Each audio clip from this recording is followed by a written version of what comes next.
تو یاد رکھیے گا اعتکاف بھی ایک بہت بڑا مبارک عمل ہے۔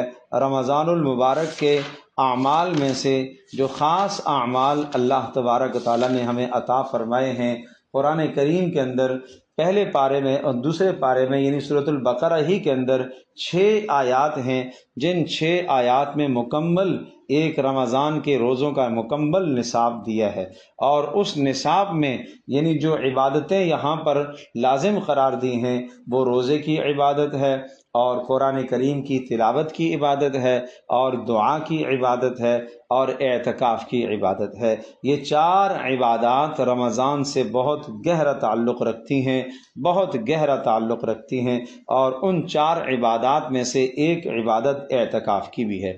اعتکاف جیسے مردوں کے لیے ہے اسی طرح سے عورتوں کے لیے بھی ہے۔ اعتکاف مرد حضرات مسجد میں کرتے ہیں اور خواتین اپنے گھروں کے اندر اعتکاف کرتی ہیں۔ خواتین اپنے گھروں کے اندر جو اپنا مصلی ہے جہاں یہ نماز پڑھتی ہیں اسی جگہ پر اعتکاف کریں گی، اور وہاں ایک چادر باندھ کر اپنی حدود متعین کر دیں گی۔ اتنی حد متعین کرنی ہے کہ جہاں وہ آرام سے لیٹ سکیں، آرام سے بیٹھ کر قرآن کریم کی تلاوت کر سکیں۔ اتنی کھلی جگہ بھی نہ ہو کہ پورا کمرہ کر لیا ہے، یہ کرنا درست نہیں ہے۔ مخصوص تھوڑی سی جگہ وہاں بیٹھ کر گھر کے کام کاج بھی وہ کر سکتی ہے، سبزی کاٹنا، افطار کی تیاری کرنا، یہ کام وہاں بیٹھ کے وہ کر سکتی ہے، اور اس طرح سے اپنے کام انجام دے سکتی ہے۔ مگر اعتکاف کا جو مقصد ہے وہ راتوں کا جاگنا ہے۔ اعتکاف کا مقصد لیلۃ القدر کی تلاش ہے، لہٰذا دن کو آرام کر لے اور راتوں کو یہ لیلۃ القدر کے لیے محنت کرے، تلاش کرے، راتوں کو تلاوت کا اہتمام کرے، اور راتوں کو دعا کا اہتمام کرے، اور ذکر کا اہتمام کرے، اور نماز کا اہتمام کرے۔ اگر یہ اس اپنے مخصوص حصے سے، جس حصے کے لیے اس نے نیت کی ہے، اگر اس مخصوص حصے سے اگر یہ باہر نکل گئی بغیر نیت کے اور بغیر کسی شرعی ضرورت کے، تو یقیناً اس کا اعتکاف ٹوٹ جائے گا۔ شرعی ضرورت یہ ہے کہ بیت الخلاء کی طرف یہ جا سکتی ہے، اور جاتے میں آتے میں رکنا اس کے لیے جائز نہیں ہے۔ فوری اپنی ضرورت کو پورا کر کے اپنی جگہ پر واپس آنا ہے، وضو کر کے اور بیت الخلاء کی ضرورت سے فارغ ہو کر فوری اپنی جگہ پر واپس آنا ہے۔ اپنے گھر والوں کو بتلا دیا جائے، آتے جاتے میں کوئی بات کے لیے آپ کو نہ روکے۔ اگر کسی نے بات پوچھنے کے لیے آپ کو روکا اور آپ رک گئی، یا اپنے بچے کو کوئی تاکید کرنے کے لیے، کوئی ہدایت دینے کے لیے آپ رک گئی، تو آپ کا اعتکاف ٹوٹ جائے گا۔ جو تاکید کرنی ہے، ہدایت دینی ہے، وہ آپ اپنے معتکف، اپنے اس اعتکاف کی جگہ پر تشریف لا کر پھر وہ اس بچے کو یا کسی خاتون کو یا اپنے شوہر کو، بھائی کو، بیٹے کو جو بات کہنی ہے وہاں بلا کر بات کہیں۔ آپ اس بات کے کہنے کے لیے باہر نہیں رکیں گی، ورنہ آپ کا اعتکاف ٹوٹ جائے گا۔ پھر اعتکاف میں ایک پابندی شریعت نے اور بھی لازم کی ہے، وہ یہ ہے کہ اعتکاف اس عورت کا ہوگا کہ جو ایام مخصوصہ سے پاک ہو۔ اگر اعتکاف کے دوران اسے حیض آنا شروع ہو گیا تو اس کا اعتکاف ٹوٹ جائے گا۔ اس اعتکاف کی قضا بعد میں وہ کرے گی، 1 دن کی قضا اس کے ذمے ہے۔ اسی طرح سے اگر حیض کے اس اعتکاف کے ایام میں ولادت ہو جاتی ہے تو بھی اعتکاف اس کا ٹوٹ جائے گا۔ ہاں، اگر استحاضہ کا خون آ رہا ہے اور اسے وہ معلوم ہے کہ یہ استحاضے کا خون ہے، تو اس صورت کے اندر اس کا اعتکاف نہیں ٹوٹے گا۔ ہر نماز کے لیے وہ نیا وضو کرے گی، گویا کہ حیض کی وجہ سے اعتکاف اس کا ٹوٹ جائے گا۔ اسی طرح سے ایک پابندی اور بھی ہے کہ اگر اس اعتکاف کے زمانے میں شوہر کے ساتھ ازدواجی تعلق قائم کر لیا تو اعتکاف ٹوٹ جائے گا۔ اگر شوہر مسجد میں ہے اور وہاں جناب وہ گھر میں اپنی ضرورت کے لیے آیا اور کسی بیت الخلاء کی ضرورت کے لیے، اور وہ اپنی بیوی سے ضرورت کو پورا کر لیتا ہے، اس کا اعتکاف بھی ٹوٹ جائے گا۔ اور شوہر اگر گھر میں رہتا ہے اور اعتکاف کے ایام میں وہ بیوی کے پاس چلا جاتا ہے ازدواجی ضرورت کو پورا کرنے کے لیے، تو بیوی کا اعتکاف ٹوٹ جائے گا۔ یہ بہت اچھی طرح سے اس بات کو ذہن نشین کر لیا جائے۔ صاف صاف قرآن کریم کے اندر ارشاد فرمایا وَلَا تُبَاشِرُوهُنَّ وَأَنْتُمْ عَاكِفُونَ فِي الْمَسَاجِدِ کہ عورتوں سے مباشرت نہ کیا کرو، یعنی ازدواجی تعلق نہ قائم کیا کرو جب تم اعتکاف کی حالت میں ہو، تو نہ مرد کو نہ عورت کو۔ اب اگلا جملہ بڑا اہم ہے، اس کو سنیے گا۔ فرمایا تلک حدود اللہ، دیکھو یہ اللہ کی حدیں ہیں، یہ اللہ کی حدیں ہیں، یہ جو احکام ہیں نا اللہ کی حدیں ہیں۔ اپنی خواہشات کے تابع مت چلو، اپنے نفس کے تابع مت چلو، اللہ جل جلالہ کی حدیں ہیں ان کی پابندی کرو، اللہ کی حدود کی پابندی کرو۔ فلا تقربوها، فرمایا حد کے قریب بھی نہ جانا، قریب بھی نہ جانا، قریب بھی نہ جانا۔ کیوں؟ اگر حد کے قریب جاؤ گے تو کہیں ایسا نہ ہو کہ وہ حد پار کر لو۔ کیا معنی حد کے قریب نہ جانا؟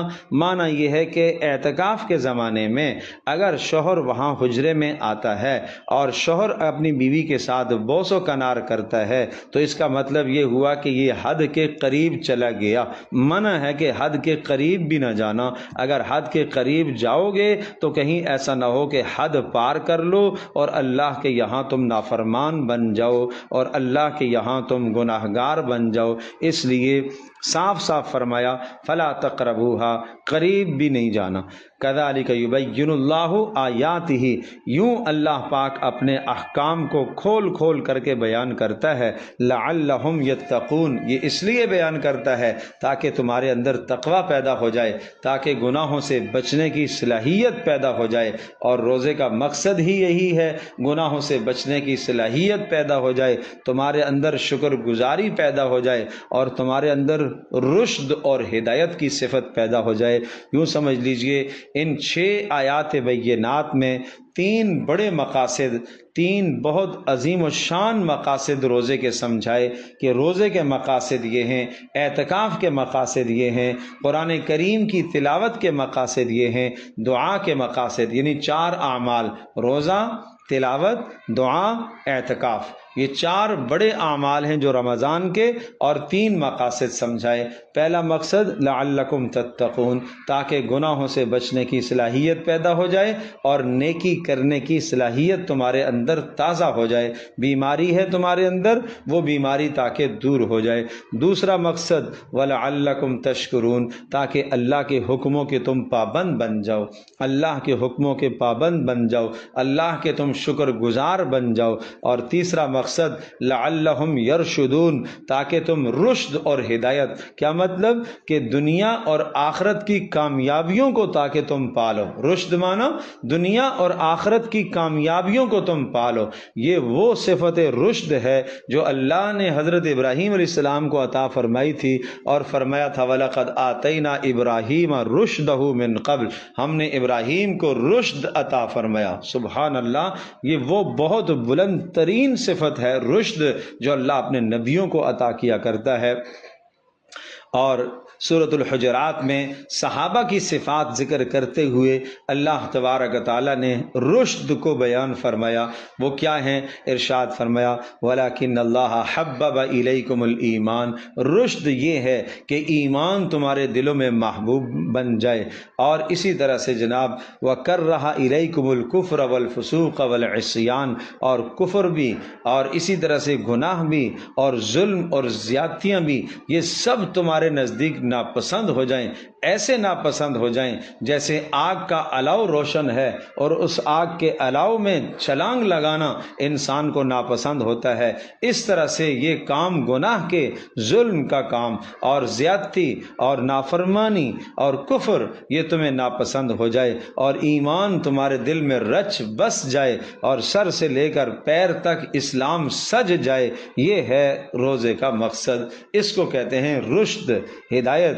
اور ہدایت کا وہ بلند ترین مقام اور اعلیٰ درجہ کہ جس درجے پر پہنچ کر انسان کو اللہ تبارک تعالیٰ ان صفات سے نوازتا ہے جو صفات حضرات انبیاء علیہ السلام کی تھیں، اور یہ صفات پھر صحابہ کی ذکر فرمایا اولئک هم الراشدون، یہ رشد و ہدایت والے ہیں۔ فضلا من اللہ و نعمہ، یہ تو اللہ کا فضل ہے، یہ تو اللہ کی نعمت ہے، یہ تو اللہ کا احسان ہے، اللہ کا فضل فضل ہے، اللہ کی نعمت ہے، اللہ کا احسان ہے، اللہ کسے عطا کیا کرتا ہے۔ واللہ علیم حکیم، اللہ خوب جانتا ہے کہ کون اس فضل کا مستحق ہے، کون اس رشد اور ہدایت کا مستحق ہے، کس کو رشد ملنا چاہیے، یہ صفات ملنی چاہیے، اللہ تبارک و تعالیٰ اس کو جانتا ہے اور حکمت والا ہے، کس کو کتنی صفات سے نوازے۔